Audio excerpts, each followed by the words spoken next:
Point Reyes, California. The winding roads through grassy hillsides lead to a small town called Point Reyes Station. Cradled by the California coast, this area has long been recognized for its rich soil, abundant grass, and long growing season. These features made it an ideal location for agricultural activities dating back to the Miwoks. However, the large cattle and ranching activities the area has become known for were established during the California Gold Rush. The ranchers of old established themselves on these lands during the 1850s and created a community that has survived and prospered to this day. An executive order by John F. Kennedy established the Point Reyes area and the cattle grazing lands within it a national park. Today, 3 environmental groups are calling into question why the ranching leases continue to be renewed without proper analysis of environmental impacts. The Center for Biological Diversity, the Resource Renewal Institute, and the Western Watershed Project filed a lawsuit against the National Park Service with the intent to establish more hardline regulations.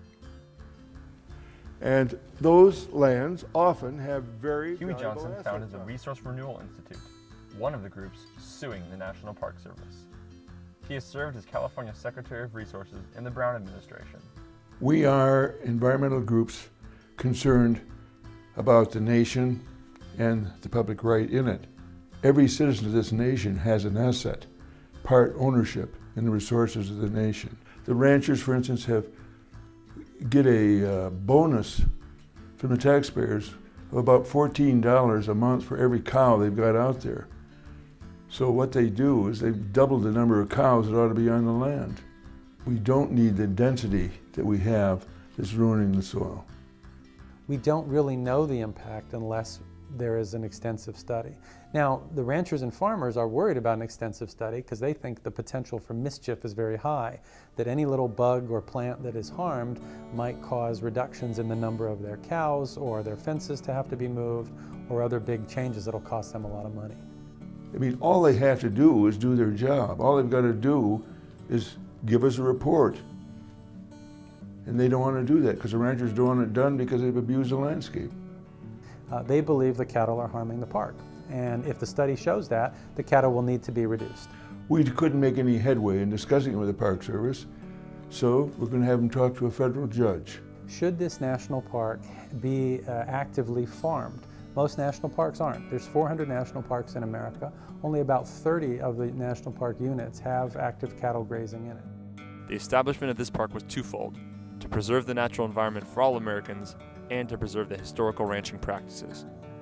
After more than a century of living off the land, the ranchers feel like their days are numbered, and the environmentalists are working hard to protect the land that should be maintained.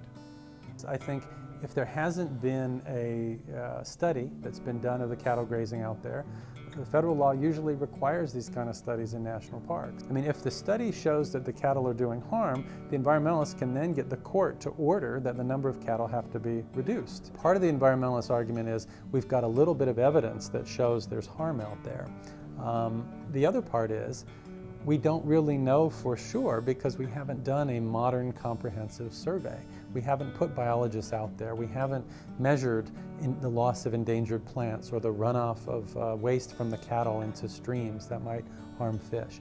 So part of their argument is we don't really know the impact unless there is an extensive study. And that's part of what you see in any lawsuit is what was the intent of the law, what is the wording of the law, and that's why a judge has to sort it out. The environmental group's aim is to have the National Park Service conduct a thorough biological report on the impacts of the ranching operations. They want to prevent the Park Service from renewing leases until such a study is conducted.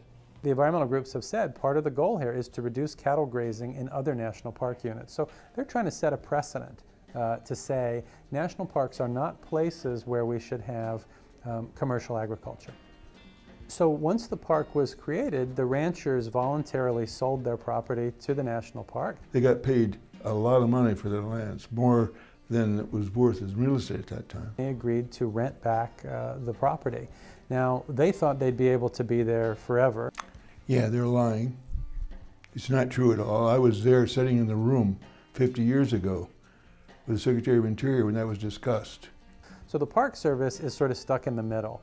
And, you know, politically, it's not a good place for them to be. They work for the federal government, and senators like Senator Dianne Feinstein support the ranchers and have a lot of power to change their budget. Park Service is concerned about its being given so many parks to manage and no budget to do it. It's a very real concern they have. The National Park Service declined to comment on the controversy related to the lawsuit because of their status as a government agency.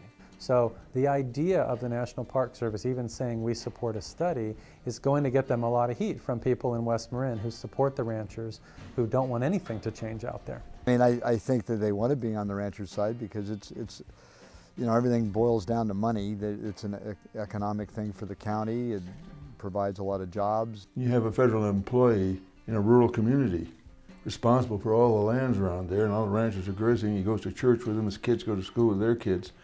All of a sudden you start doing favors for them. And this is a problem in management and natural resources. And we've got that going on out there. The question is not, do people like the ranchers? They do. The question is, does U.S. law require a study to be done of the impacts of this extractive use of the national park? You know, Point Reyes is a national park. It's not a farm, and there's a lot of damage, he believes, being done by these cattle. And so each one of these places where there are cattle grazing because of special historical circumstances, they have their own emotions and passions and battles with local communities. And it's very hard to just wave your hand and say, all the cows have to go away now. Each one of them is an individual fight. But the ultimate goal here by the environmental groups, even if they won't say it overtly, is to reduce or eliminate the cattle in West Marin. We are not attempting to kick any ranchers off the land. We are attempting to have it managed in a satisfactory way so the land is healthy. This really is not so much about Point Reyes, but about the wider question of what is public land? Should we allow farming on it? Is that okay? If we allow cattle at Point Reyes, should we allow sheep to go back to Yosemite? The Park Service manages it in trust for the people of the United States. And that's often forgotten because local people like to think that the park belongs to them, but it doesn't. It belongs to everybody.